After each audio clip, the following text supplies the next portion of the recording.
Halo teman-teman, ketemu lagi dengan kami untuk pembahasan aktivitas 2, yaitu bentuk umum dari sistem pertidaksamaan linear 3 variabel dan juga contoh soal. Nah, pasti teman-teman udah gak sabar ya buat belajar, jadi yuk simak videonya dengan baik-baik. Nah, di sini ada bentuk umum dari sistem pertidaksamaan linear 3 variabel, yakni adalah AX ditambah BY ditambah Z bintang D. Nah, dengan tanda bintang ini menyatakan bentuk pertidaksamaannya. Nah, ada yang tahu ada apa aja tanda pertidaksamaan itu? Iya, betul banget. Ada kurang dari, maksudnya lebih dari, terus kurang dari, lebih dari sama dengan, dan juga kurang dari sama dengan. Jadi ada 4 tanda pertidaksamaan. Jadi nanti tergantung ya dalam soal si bintang ini tandanya seperti apa. Dengan catatan juga kalau A, B, C itu adalah elemen dari bilangan real. Nah, sebelum ke contoh soal, tentunya teman-teman harus tahu bagaimana sih cara menggambar daerah penyelesaian pertidaksamaan linear 3 variabel ini. Nah, daerah himpunan penyelesaian atau biasanya sih kita bisa sepakat ya buat manggilnya sebagai DHP. Jadi apa itu DHP? Iya, daerah himpunan penyelesaian. Bagaimana sih menentukan DHP untuk sistem pertidaksamaan linear 3 variabel ini? Cara yang pertama, simak baik-baik ya, karena kami cuma ngasih tahu ke kalian aja. Nah, yang pertama adalah mengubah bentuk pertidaksamaan menjadi persamaan fungsi. Dari yang tadi tandanya lebih dari, kurang dari, lebih dari sama dengan, kurang dari sama dengan, kita rubah setiap pertidaksamaannya itu nanti menjadi sama dengan. Biar apa? Ya nanti biar gampang untuk menyelesaikannya. Terus sesudah itu gimana Kak Mes? Sudah itu setelah merubah pertidaksamaan menjadi tanda persamaan dengan tanda sama dengan, nanti kalian. Nah, setelah teman-teman mengubah bentuk pertidaksamaan menjadi persamaan dengan merubahnya menjadi tanda sama dengan, langkah kedua adalah teman-teman melakukan uji titik. Nah, uji titik kayak gimana, Kak Mei? Nah, jadi Kak Mei saranin teman-teman pakai titik yang 0,0,0 biar nanti mempermudah untuk mencari titik potong adalah menggambar grafiknya gitu ya. Terus udah kayak gitu gimana? Nanti pas melakukan uji titik atau titik potongnya, nanti teman-teman bisa menggambar grafik fungsi. Setelah itu baru deh menentukan daerah himpunan penyelesaian. Nah, jadi ada berapa tahap? Ada 4 tahap ya untuk menggambar DHP dari sistem pertidaksamaan linear 3 variabel ini. Nah, yang pertama ingat-ingat, rubah bentuk pertidaksamaan menjadi apa? Bentuk persamaan.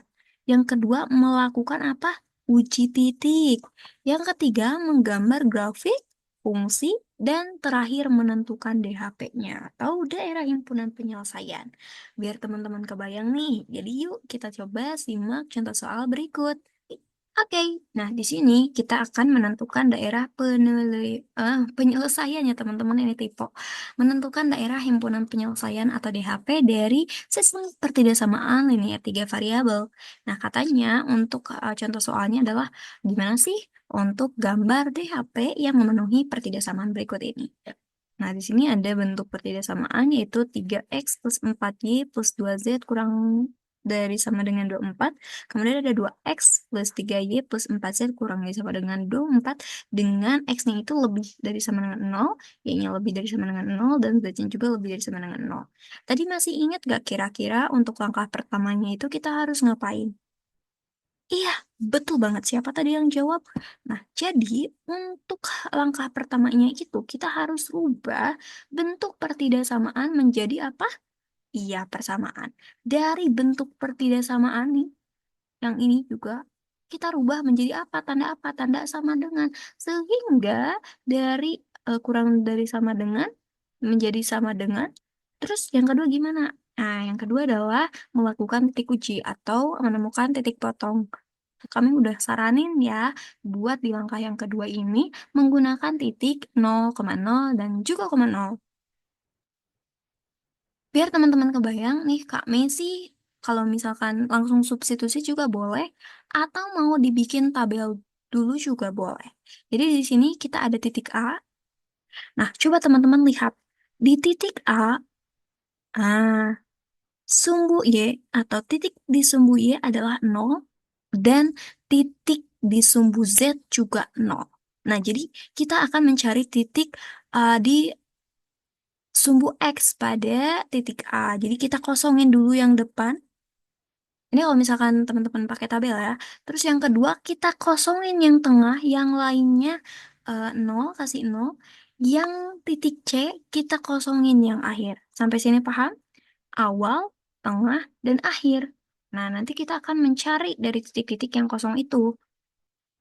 Kak Mei kok kalau misalkan bukan nol boleh nggak? Ya boleh, mau satu, mau dua, yang penting sama gitu konsisten. Kalau di sini satu, yang lainnya juga harus satu. Ya kalau yang lain, kalau yang di sininya dua, yang lainnya juga harus dua. Tapi Kak Mei sih saraninnya tadi pakai yang nol biar lebih gampang. Jadi gimana Kak Mei cara ngerjainnya? Ya udah yuk kita kerjain. Di sini teman-teman ambil satu bentuk persamaan yang udah dirubah tadi. Kami di sini pakai persamaan yang pertama, yaitu 3x plus 4y plus 2z sama dengan 24. Nah, kita lihat. Untuk mencari titik A yang kosongnya itu pada sumbu X kan, kita rubah setiap Y menjadi apa? Jadi 0. Terus apa lagi? Setiap Z menjadi 0. Sehingga kita gimana? Ya udah, berarti 3x, ah, 3x ditambah 4. Y-nya kita rubah jadi apa? Iya, jadi 0. Terus ditambah 2. Z-nya kita rubah jadi apa? Iya, jadi 0. Sama dengan berapa? Sama dengan 24. Nah, sehingga 3x ditambah 4 kali 0, ya 0. Ditambah 2 kali 0, ya 0. Sehingga kita punya hasilnya 3x sama dengan berapa? 24. Nah, berarti X-nya berapa? Ya udah jelas ya, kalau X-nya itu adalah sama dengan 24 dibagi berapa? 24 dibagi 3, hasilnya 8. Nah, kayak gitu caranya teman-teman. Jadi, tanda atau titik X-nya itu adalah 8. Nah, sehingga kita punya titik A itu nantinya adalah 8,0 dan juga koma nol. Nah, untuk yang lainnya juga teman-teman bisa isi pakai cara yang tadi, sehingga didapatkan kalau hasilnya tuh kayak gini. Nah, titik A kita dapat 8,00, titik B 0,6,0, terus C juga 0,0,12. Nah, ini kan baru. Nah, sekarang kita cari yang bentuk pertigasamaan yang keduanya. Nah, dengan kita punya titik D, E, F. Sama ya, yang pertama kita lihat. Yang terus titik yang E-nya yang tengah yang kosong, titik F-nya yang terakhir yang kosong. Oke, berarti kan di sini titik X yang kosong, ini titik Y, dan ini titik Z gitu ya. Nah, berarti kita rubah, kita punya 2X plus 3Y plus 4Z sama dengan 24. Untuk titik D, berarti kita tulis mencari titik di X-nya ya. 2X sama dengan, kita rubah, Y-nya sebagai apa? Betul. Y-nya kita rubah. Karena di sininya 0, berarti kita rubah menjadi 0. Hmm, ditambah 4, Z-nya sebagai ganti jadi iya sama 0 ya. Sama dengan 24. Nah, karena dia kita turunkan 2X. Nah, ditambah 3 kali 0, ya 0.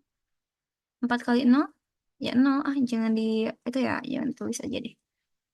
Hmm, 4 kali 0, ya 0. Berarti sama dengan 24. Kok ini kayak Y ya, yang atas.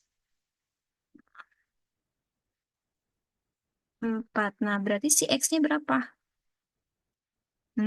Si X-nya adalah 24 dibagi 2. Hasilnya adalah 12. Oh, ketahuan deh. Berarti si X-nya adalah 12. Nah, sehingga kita dapat untuk titiknya itu, titik pada persamaan yang kedua adalah 12,00, terus 0,80 sama 0,0,6. Habis. Nah, di sini teman-teman kita lihat kami udah Nah, di sini teman-teman kami udah siapin bentuk grafik di bidang tiga dimensinya gitu ya.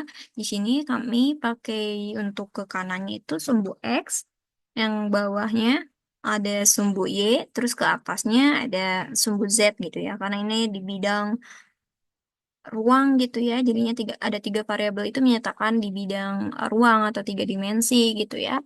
Nah, tadi teman-teman untuk pertidaksamannya ada 3x plus 4y plus 2z kurang lebih sama dengan 24. Kemudian ada 2x plus 3y plus 4z kurang lebih sama dengan 24 juga. Dengan x, y, dan z-nya itu lebih dari sama dengan 0 gitu ya. Nah, tadi teman-teman udah mencari ya untuk titik A, titik B, titik C, titik D, titik E, dan juga titik F. Nah, nanti teman-teman langkah selanjutnya adalah apa?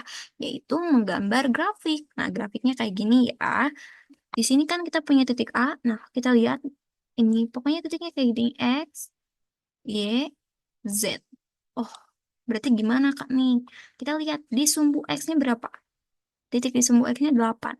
Misal kita taruh 8 tuh di sini deh ya. Ini misal 8. 8. Nah, misal 8 tuh di sini deh. Nah, di sini 8 ya.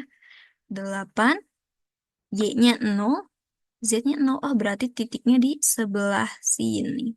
Terus yang kedua, 0, X-nya 0, Y-nya 6, Z-nya 0. Berarti ini 0, 0. Nah, di sini. Ini kan titik Y. Titik Y-nya adalah 6. Berarti di sebelah sini misal.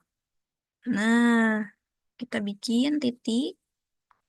Terus pada titik C, itu X-nya 0, Y-nya 0, 12, Z-nya 12. Berarti Z di sumbu Z berarti di sini ya, sekitar di sini. Nah, kan ada tiga titik ya. Nah, kalau teman-teman udah punya tiga titik ini, tinggal tarik garis aja. Nah, tarik garis nih dari titik sumbu Z ke sini, iya. Terus dari sumbu Y ke Z, tarik juga garisnya. Nanti semoga kebayang. Nah, kayak gini. Karena si X, Y, Z-nya itu kan katanya lebih dari sama dengan 0 gitu ya. Maka kita bisa mendekati ke arah 0. Berarti gimana garisnya? Nah, arsirannya gitu ya. Arsirannya kita mendekati ke arah 0. Jadi seperti ini kurang lebih.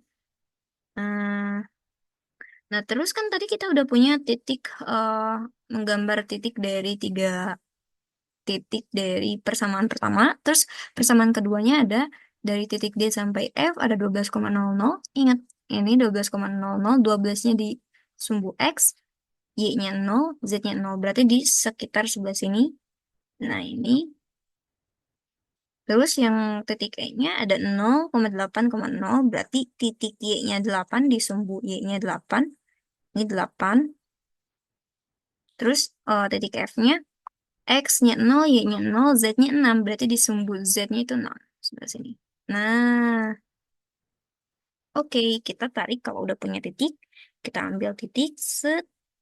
Iya. Yang ini juga diambil, set. Iya. Terakhir, ini juga kita pasangkan gitu ya, biar punya jodoh.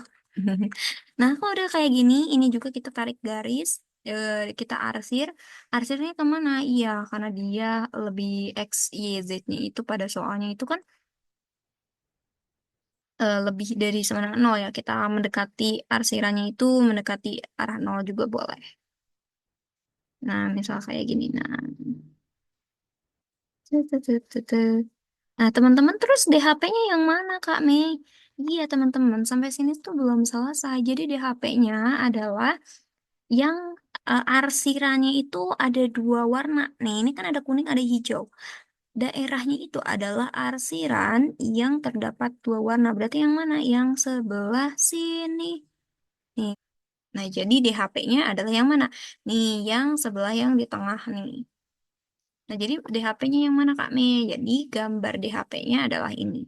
Dari titik F, G, F, dari titik F, H, B, A, dan juga G. Oke, sampai sini. Kalau misalkan teman-teman ada yang belum dipahami, boleh langsung tanya aja di kolom komentar ya. Dan jangan lupa ya buat isi soal evaluasi berikut ini. Kami pamit. Jangan lupa tonton untuk aktivitas ketiga ya.